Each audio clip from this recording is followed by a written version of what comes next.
Hello दोस्तों, क्या हालचाल। आशा करता हूँ आप सभी लोग स्वस्थ होंगे और अपनी पढ़ाई में मस्त होंगे।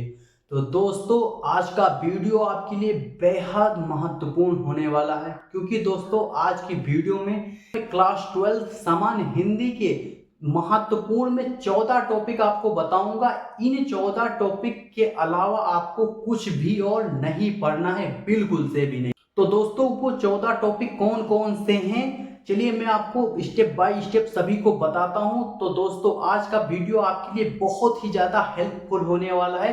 तो वीडियो को शुरू करने से पहले वीडियो को लाइक और चैनल को सब्सक्राइब जरूर कर लीजिए। चलिए दोस्तों, वीडियो को शुरू करते हैं। तो दोस्तों, यहाँ पर जितने सारे क्वेश्चन लिखे हैं वो सारे इंपॉर्टेंट है।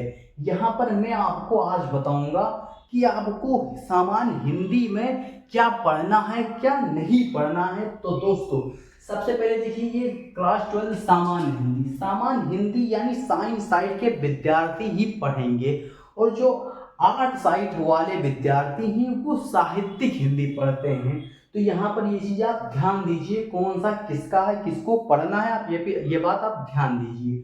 तो यहाँ पर चलिए मैं अपने क्वेश्चन पे चलते हैं। सबसे पहले आप खंड का देखते हैं। खंड जो हमारा का है, ये जो हिंदी होती है, ये खंड इसमें खंड का और खंड ख में ये विभाजित होता है। कैसे, चलिए बताता हूं। जो एक खंड का होता है, ये कितने अंक का होता है? ये होता है 50 अंक का। कितने अंक का? तो ये खंड जो खा है ये 50 अंक का हुआ, और जो खंड खा है वो 50 अंक का, यानी खंड का और खंड खा ये 50-50 अंक के होते हैं, यानी कुल मिला के ये 100 अंक का होता है। इस प्रकार से जो आपका पेपर आता है वो भाई 100 अंक का होता है। तो 50 इधर खंड का और 50 खंड खा में होते हैं। तो चलिए शुरू करते हैं। यहाँ पर सबसे पहला क्वेश्चन देखिए। तो पहला क्वेश्चन में क्या है? तो यहाँ जो हमारा पहला क्वेश्चन है, पहला क्वेश्चन क्या है? हिंदी गद्य साहित्य का विकास। चलिए ये क्या है, इसको हम समझाते हैं। इसमें से आपके क्वेश्चन पूछे जाएंगे। हिंदी गद्य साहित्य का इतिहास, ये प्रश्न संख्या 1 है। ये आपके 5 अंक दिलाने वाला है। कैसे?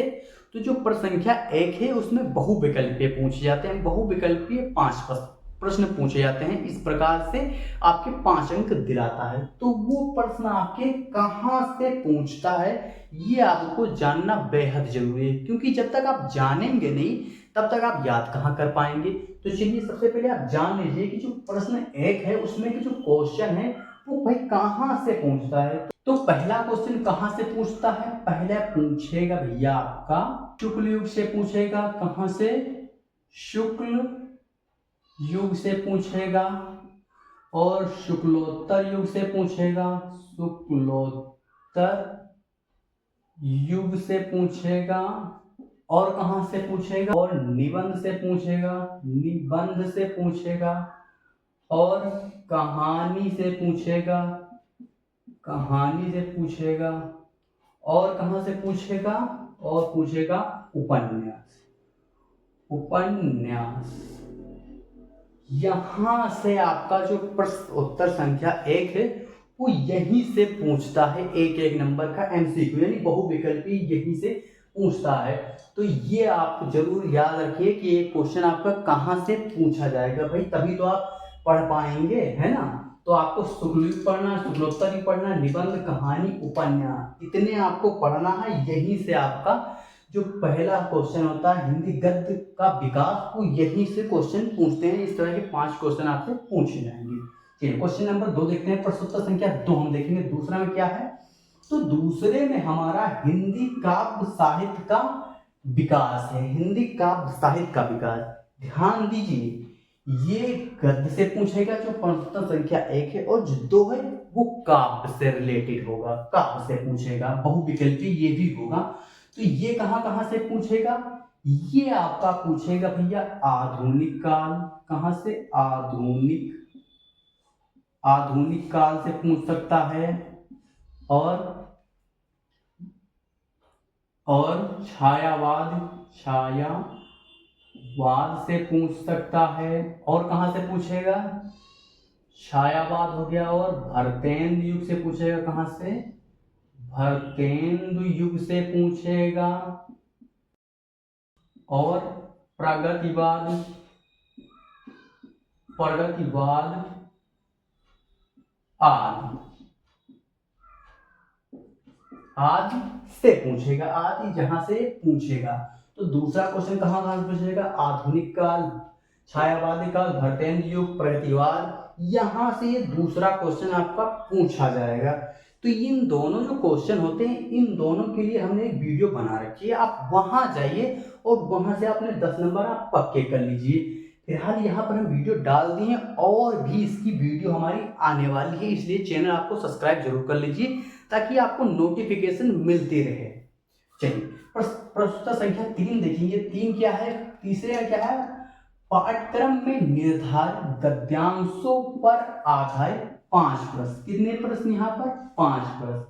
कहां से पूछेगा, तो गद्यांश पर आधारित, गद्यांश से नहीं गद्य से आपके पूछेगा 5 प्रश्न। कैसे पूछेगा, तो एक गद्यांश आपको दे दिया जाएगा और उसमें जैसे कुछ पहला तो पूछेगा ये संदर्भ लिखिए, मतलब संदर्भ लिखिए, और दूसरा जो क्वेश्चन होगा, दूसरे क्वेश्चन में रेखांकन अंश की व्याख्या हो जाएगी।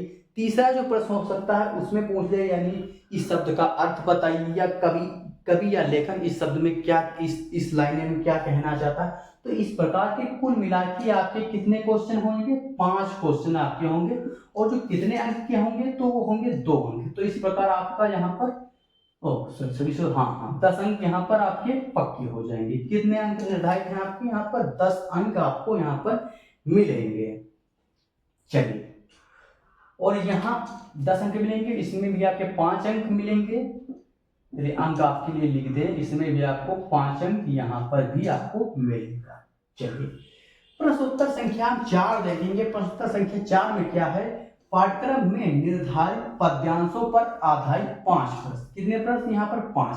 कहां पर पूछेगा, तो पद्यांश से पूछेगा। उसमें गद्यांश से पूछा, इसमें पद्यांश, पद्यांश नहीं पद, उसमें से ये पूछेगा। कितने प्रश्न पूछेंगे यहाँ पर, तो यहाँ पर 5 प्रश्न होंगे। यहाँ पर पूछेगा 5 प्रश्न, कितने प्रश्न अंक के होंगे, 2 अंक। तो यहाँ पर भी कुल मिला के 10 अंक आपको यहाँ पर मिलेंगे।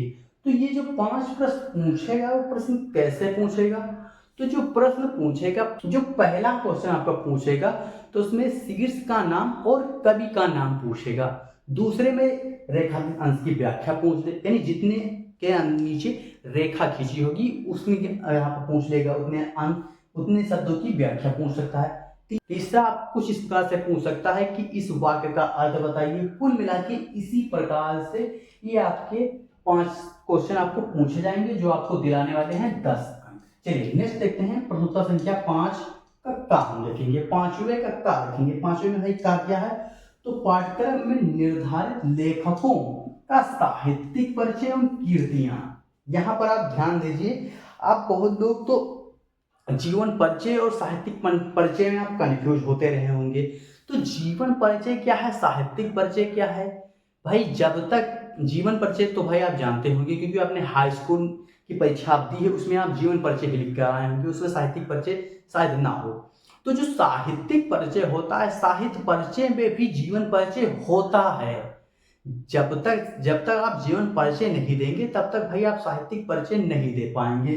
तो साहित्यिक परिचय और जीवन परिचय दोनों वही होते हैं, बस इसमें भी थोड़ा साहित्यिक परिचय एक हेडिंग डाल के, पहले तो आप यहाँ पर जीवन परिचय लिखेंगे, उसके नीचे एक साहित्यिक परिचय डालेंगे और साहित्य के प्रति उन्होंने जो किया है वो आप लिखेंगे। तो उस प्रकार से आपका साहित्यिक परिचय हो जाता है।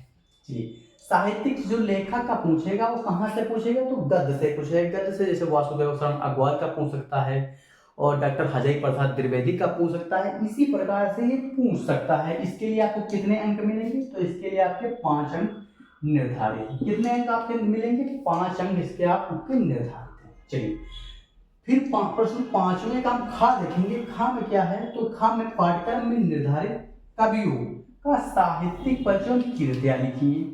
अब इसमें देखिए यहाँ पर कवि आ गए भाई, कवि का साहित्यिक परिचय और कीर्तियां लिखनी है, यानी आपको यहाँ पर काव्य से लिखना होगा।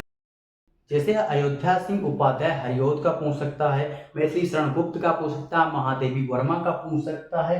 तो उनका आपको क्या करना है, उनका आपका साहित्यिक परिचय लिखना है। और ध्यान दीजिए, साहित्यिक परिचय लिखने के बाद नीचे आपको क्या लिखना है, तो नीचे आपको कीर्तियां लिखनी है। कितनी कीर्तियां लिखेंगी, तो आपको 4 से 5 उनकी जो कीर्तियां होंगी, रचनाएं होंगी, वो आपको लिखना होगा। इसमें भी आपको यही प्रोसेस अपनाना है भाई, इसमें भी आपको कीर्तियां लिखनी है, क्योंकि जो प्रश्न आपसे पूछेगा उसमें साफ साफ लिखा रहेगा, बाद में कीर्तियां कीर्तियां भी लिखी है। तो इसके लिए आपको कितने अंक मिलेंगे, तो इसके लिए भी आपको 5 अंक यहाँ पर निर्धारित है, 5 अंक यहाँ पर आपको भी मिलेंगे। चलिए प्रश्न संख्या 6 देखेंगे। प्रश्न संख्या 6 में क्या है, पाठ्यक्रम में निर्धारित कहानियों के सारांश एवं उद्देश्य पर आधारित प्रश्न। यहाँ पर आप ध्यान दीजिए, यहाँ पर कहानी जो है हम वो पूछेंगे। कहानी, अब यही जो आपका जो सिलेबस है उसमें कितनी कहानियां हैं, तो उसमें टोटल आपकी 4 कहानी है। कौन कौन सी, पंचलाइट हो गई, बहादुर हो गई, ध्रुव यात्रा हो गई और शिवानी हो गई। ये 5 कहानी, सॉरी ये 4 कहानी हैं आपके लिए। तो इन चारों कहानियों को आपको नहीं याद करना है, उसमें से केवल आपको 3 याद करना है। क्यों 3 याद करना है, क्योंकि हर बार ये 3 पूछता है। अगर आप 2 याद करते हैं तब भी आपका काम चल जाएगा, लेकिन आप 3 याद कर लीजिए, इससे 100% श्योर है, मतलब फिर इससे बाहर नहीं आएगा, क्योंकि 4 ही होती हैं और हमेशा 3 पूछता है।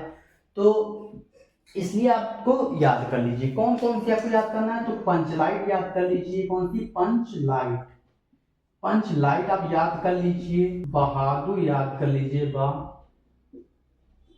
बहादुर याद कर लीजिए। और कौन सी, और ध्रुव यात्रा भी याद कर लीजिए, ध्रुव यात्रा। और चौथी कौन सी, चौथी है भैया शिवानी। कौन सी है, शिवानी। तो इसमें जो है जो इम्पोर्टेंट वो आपको बता, सबसे ज्यादा इम्पोर्टेंट पंचलाइट, ध्यान दीजिए, सबसे इम्पोर्टेंट पंचलाइट, फिर उसके बाद बहादुर। बहादुर पंचलाइट बेहद इंपॉर्टेंट है। इसका आपको क्या लिखना होगा, यहाँ पर देखिए कहानी का सारांश भी आपसे पूछ सकता है, कहानी का उद्देश्य भी आपसे पूछ सकता है। तो उद्देश्य और सारांश कुल मिला के एक ही जैसे होते हैं, बस थोड़ा उसमें लिखना होता है। सारांश में आपको क्या होता है, वो जो पूरी कहानी उसमें क्या आपको निचोड़ लिखना होगा।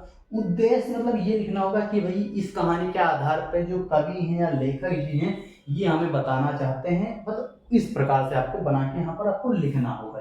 चलिए, तो इसके लिए आपको कितने अंक यहाँ पर आपको मिलेंगे, तो यहाँ भी आपको 5 अंक मिलेंगे। कितने अंक मिलेंगे, 5 अंक इसके लिए भी निर्धारित है। और हाँ, एक चीज तो मैं बताना भूल गया, जो इसकी अधिकतम शब्द सीमा है वो कितनी है, यहाँ पर ध्यान दीजिए, 80 शब्द। कितने शब्द भैया, तो 80 शब्दों में आपको ये लिखना होगा। कितने शब्द, हाँ। और जो जीवन परिचय हमने बताए हैं, दोनों हमने बताए हैं, वो भी कितने शब्द में लिखना है, वो भी हमें 80 शब्दों में लिखना है। कितने शब्दों में, 80 शब्द। 80 शब्द मतलब 80 शब्द में ऐसा भाई कोई कवि नहीं, ऐसा कोई लेखक नहीं जिसका जीवन परिचय एग्जैक्ट 80 शब्दों में। तो आपको क्या करना है, 80 से 100 के बीच में आपको लिखना है, यानी 2 से 2.5 पेजों में आपको जीवन परिचय और ये सब आपको हटाना है, यानी 80 शब्दों में। चलिए, अब उसके बाद 7वां क्वेश्चन देखते हैं। प्रश्न संख्या 7 देखते हैं। 7वें में क्या पूछेगा, पाठ्यक्रम में निर्धारित खंड काव्य, यहाँ ध्यान दीजिए, खंड काव्य की कथा वस्तु एवं प्रमुख पात्रों का चरित्र चित्रण। ध्यान दीजिए, यहाँ पर जो काव्य, खंड काव्य है वो क्या है। खंड काव्य में जैसे आपको क्या पूछेगा, जैसे आप, ये जिला वाइज होता है। पहली बात तो आप ये जानिए कि ये जिला वाइज होता है, किसके जिले में क्या चलता है, ये आप लोग किताब में आप देख लीजिए कि आपके जिले में कौन सी चलती है। जैसे बहुत लोग के मुक्ति यज्ञ चलती है, कुछ लोगों की कुछ जिले में चलता है भैया लोकवृत्ति चलती है, कुछ जिले में चलती है रश्मिरथ। तो आप ये ध्यान दीजिए, आप पहले वहां से जान लीजिए कि आपको पढ़ना क्या है, तो आप करिए। चलिए, उसके बाद बताते हैं, हाँ, तो वो पूछ सकता है। और भी पूछे से हम मुक्ति यज्ञ का हम बताने रहे हैं, जिससे मुक्ति यज्ञ पूछ लिया, तो भाई मुक्ति यज्ञ आप लिखिए। अब उसके बाद देखिए, यहाँ पर देखिए प्रमुख पात्रों का चरित्र चित्रण, यहाँ पर ध्यान दीजिए। जैसे मुक्ति यज्ञ जो है, मुक्ति किस पर आधारित, तो मुक्ति यज्ञ जो है वो गांधी जी पर आधारित।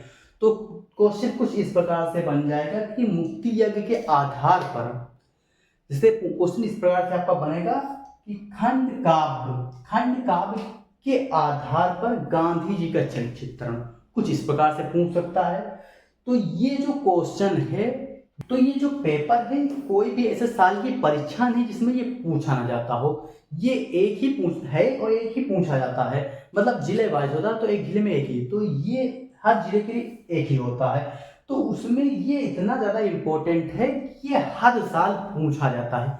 आप विद्या क्वेश्चन देख लीजिए, उसमें 12, 13, 14, 15 ऐसे 24 तक लिखा होगा, 24 तक परीक्षा हुई, 24 तक ये लिखा होगा, हर साल ये पूछा गया है, इस बार भी ये पूछा जाएगा, ये बात श्योर है। मतलब आप लिख कर रख लीजिए कि 2025 की परीक्षा में जरूर आएगी। तो इसमें दो क्वेश्चन दो प्रकार से पूछ सकता है, या तो मुक्ति या तो खंड मुक्ति एक खंड काव्य की कथा वस्तु पूछ सकता है, या फिर प्रमुख पात्रों का चलचित्र पूछ सकता है। ये दो क्वेश्चन मतलब दोनों पूछेगा, अथवा करके ये पूछेगा, दोनों में से आपको एक लिखना होगा।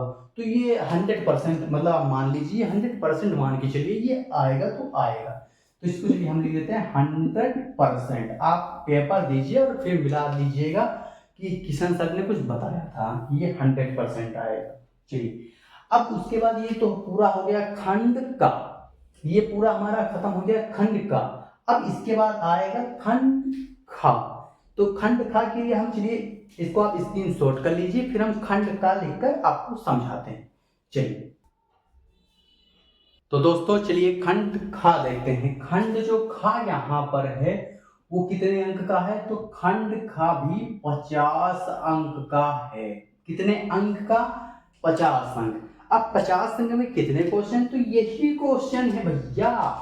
चलिए मैं आपको समझाता हूं कि एक क्वेश्चन पे आपको कितने अंक मिलेंगे। यहाँ पर हम प्रश्न संख्या 8 देखेंगे। 8 का का है, 8 का का में क्या पूछता है, तो 8 का जो हमारा का है उसमें पूछेगा पाठ्यक्रम में निर्धारित संस्कृत गद्यांश का संदर्भ सहित अनुवाद कीजिए। यहाँ पर आप ध्यान दीजिए, यहाँ पर संस्कृत का संदर्भ सहित अनुवाद कीजिए। यहाँ संस्कृत में संदर्भ भी आपको लिखना होगा। संदर्भ के आपको मिलेंगे 2 अंक।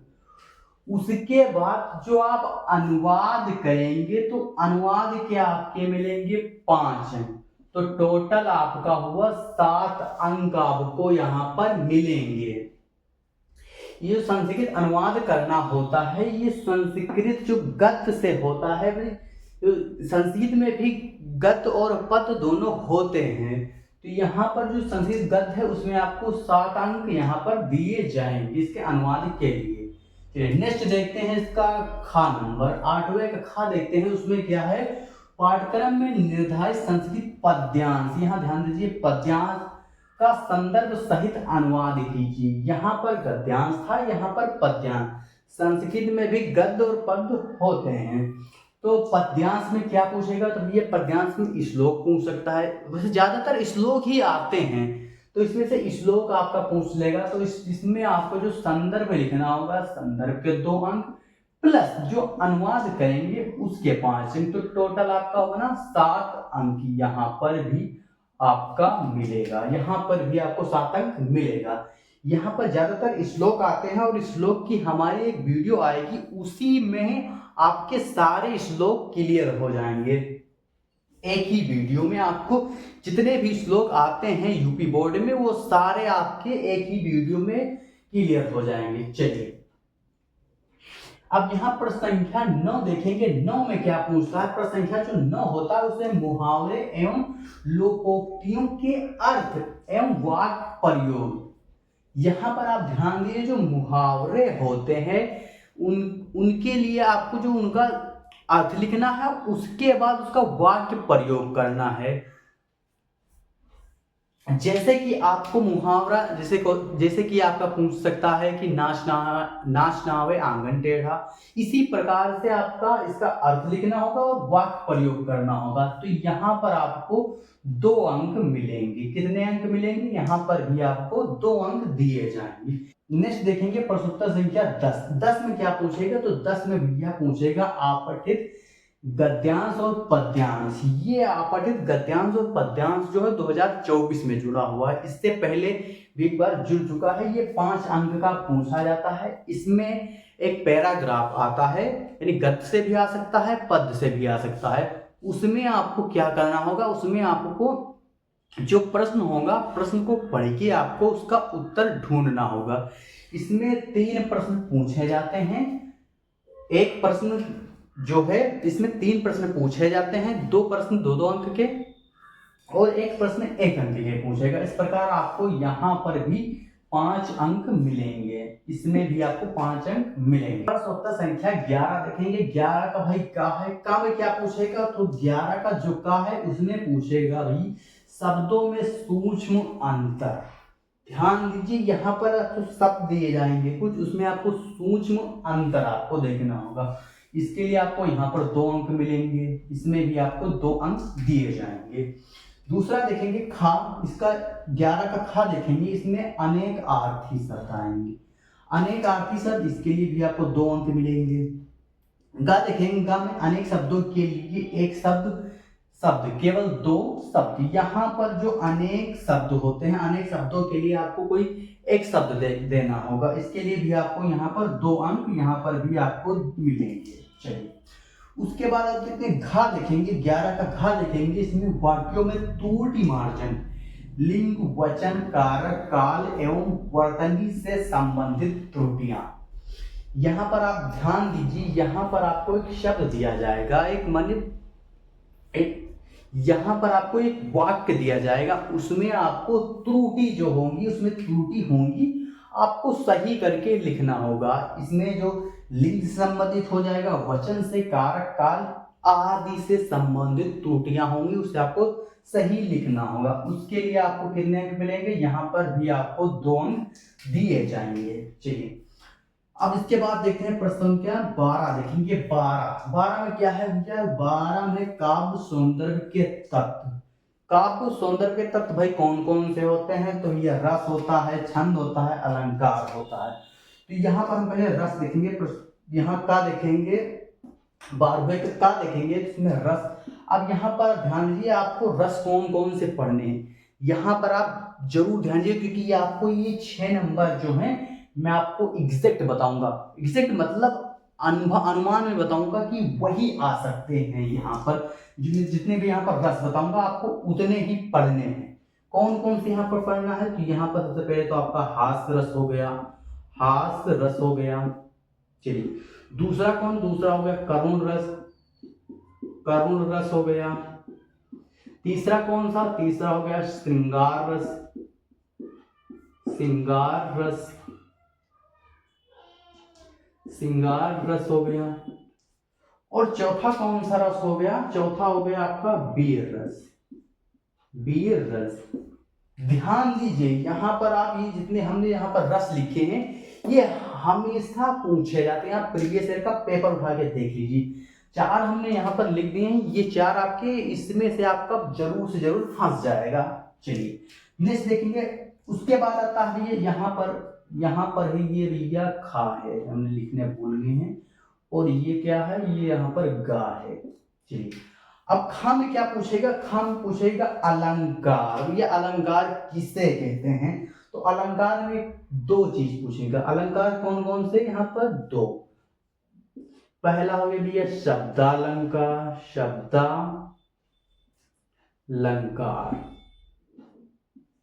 शब्द अलंकार में कौन कौन से आते हैं, तो शब्द अलंकार में आपको पढ़ना होगा कौन कौन से, तो यमक हो गया आपका, शब्द अलंकार सबसे पहले का अनुप्रास हो गया, अनुप्रास हो गया, श्लेष हो गया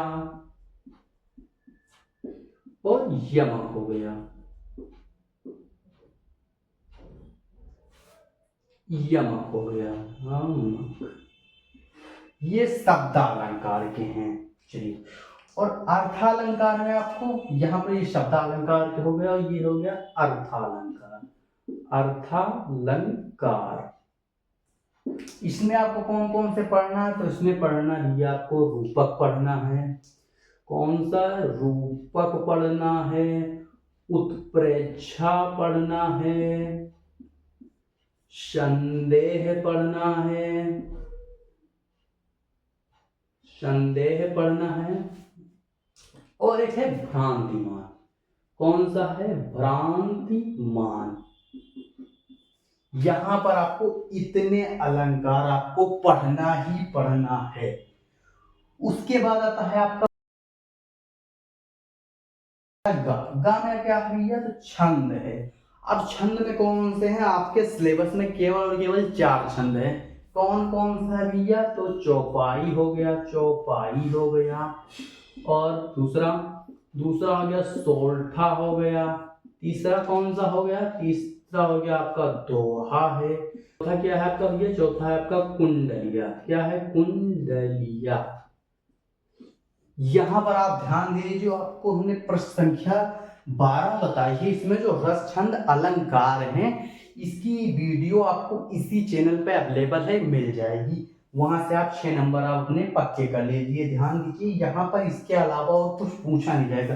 क्यों नहीं पूछा जाएगा, क्योंकि आपके सिलेबस में बस यही तो है, और क्या है, इसके अलावा कुछ है ही नहीं। आप सिलेबस एक बार देखिए तो सही। चलिए, अब उसके बाद ये 2 क्वेश्चन आपके बचते हैं। चलिए, इसको आप स्क्रीनशॉट कर लीजिए, जगह नहीं लीजिए, उसके बाद हम लिखते हैं, फिर आपको समझाते हैं। चलिए, इसको आप स्क्रीनशॉट कर लीजिए।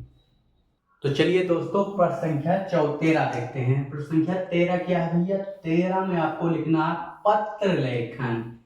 क्या है यहाँ पर, पत्र लेखन। निम्नलिखित में से किसी एक पर ध्यान दीजिए। यहाँ पर कौन कौन है, पहला भी है नियुक्ति आवेदन, दूसरा है बैंक से किसी व्यवसाय के लिए ऋण प्राप्ति के लिए आवेदन पत्र, तीसरा है अपने नगर या गांव की सफाई हेतु संबंधित अधिकारी को प्रार्थना पत्र। यहाँ पर जो निबंध लिखना है वो इन्हीं तीनों में से आपको किसी एक पर लिखना होगा। निबंध जो होता है कितने अंक का होता है, 6 अंक का होता है। एक मिनट, जो निबंध होता है वो कितने अंक का होता है, वो होता है 6 अंक का आपका निबंध होता है। जो है आपका प्रश्न संख्या 14 देखते हैं। 14 में क्या है, 14 में भैया है निबंध। सबसे बड़ा जो विद्यार्थी होते हैं उनको सभी को इसी में प्रॉब्लम होती है। क्यों होती है, क्योंकि ये सबसे लास्ट में होता है और अधिकतर बच्चों का ये छूट जाता है। तो इसके लिए आप इसको या तो आप पहले कर लीजिए या फिर आप अपने लिखने की जो स्पीड है वो बढ़ा लीजिए। चलिए निबंध समझाते हैं। निबंध कितने अंक का आता है, जो निबंध है वो कितने अंक के लिए आएगा, तो आएगा आपका 7 + 2 यानी 9 अंक का आपका निबंध होता है। चलिए, निबंध जो किस पर आता है, तो आएगा विज्ञान पे आ सकता है, वाणिज्य पे आ सकता है, शिक्षा पर, कृषि पर, सामाजिक एवं राजनीतिक चेतना पर आधारित हो सकता है, जनसंख्या पर हो सकता है, जनसंख्या वृद्धि हो सकती है, पर्यावरण प्रदूषण हो सकता है। इतने पर आप निबंध लिखना जान लीजिए, क्योंकि निबंध आपका जो है भैया ये स्कोर आपका बढ़ाता है। क्यों बढ़ाता है, क्योंकि ये आपका 9 अंक का होता है निबंध। यहाँ पर देखिए 7, 2 जो अंक आपको मिलेंगे, 2 आपके किसके लिए मिलेंगे, तो 2 अंक आपके रूपरेखा के लिए मिलेंगे। जो आप एक रूपरेखा बनाएंगे उसके लिए आपको 2 अंक मिलेंगे, और 7 अंक किसके मिलेंगे, 7 अंक आपके मिलेंगे आपके जो उसके अंतर्गत आप लिखेंगे उसके 7 अंक आपको दिए जाएंगे यहाँ पर। तो निबंध जो लिखना है, निबंध कैसे लिखना है, उसके लिए एक डिटेल से हमारी एक वीडियो आएगी, उसमें आपको डीपली एकदम बारीक से आपको बताया जाएगा कि किस प्रकार से आप निबंध को लिखें, कैसे आपको रूपरेखा बनानी है, कैसे उसके अंदर हेडिंग लिखना है, क्या सभी हेडिंग याद करना है या ऐसे ही लिखना है। तो उसके लिए उसके लिए एक हमारी वीडियो आएगी, उसमें आप देख लीजिएगा। चलिए आप यहाँ पर स्क्रीनशॉट कर लीजिए। चलिए, आशा करता हूं कि आज का वीडियो आपको समझ में आया होगा। तो दोस्तों, वीडियो को आप लाइक कीजिए और ज्यादा से ज्यादा दोस्तों में अपने शेयर कीजिए। और हाँ, चैनल पे आप हमारे नए हैं तो चैनल को सब्सक्राइब जरूर कर लीजिए। फिर मिलते हैं आपको किसी मजेदार वीडियो के साथ, तब तक के लिए love you, bye bye, take care.